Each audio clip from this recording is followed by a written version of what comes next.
Today I wanted to do a video on savings and which route you should take. Savings is a little bit more difficult and very much comes down to personal preference and comfort level. The only thing that I do recommend is don't forget about something completely. I'll explain what that means here in just a sec. First, let's review what I talked about in one of my other videos in terms of savings and what your options are. Obviously, your first and most straightforward option is to just save it. The second option is to pay down some debt, specifically debt with a higher interest rate. The more payments that you make towards a debt that has a high interest rate, the more money you save. So I think the first option is pretty self-explanatory, just saving your money. The second option is where some comfort and not leaving anything completely out comes into play.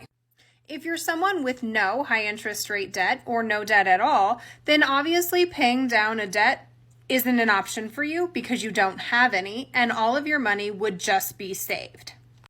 However, if you're someone that does have debt, more specifically high interest debt, then paying that down is very likely a priority for you.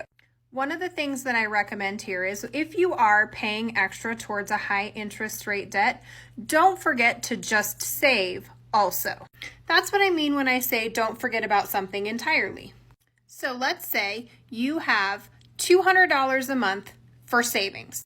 Perhaps you have a high interest rate debt to go along with that. If that is the case, you may decide to divide that 200 right down the middle and do 100 towards a high interest rate debt and 100 towards saving. The division between putting money in your savings account and paying down extra debt is really a personal preference, but definitely make sure that you are still saving at least something every month. The problem with focusing specifically on your debt and forgetting about savings altogether is in the event something happens, you are now putting more money back towards your debt because you don't have anything in savings. I have seen before people lose their momentum for budgeting and paying down debt if something like this happens. It can be very defeating to make huge progress on a debt and then have to increase that debt because you didn't have any money in savings for an emergency.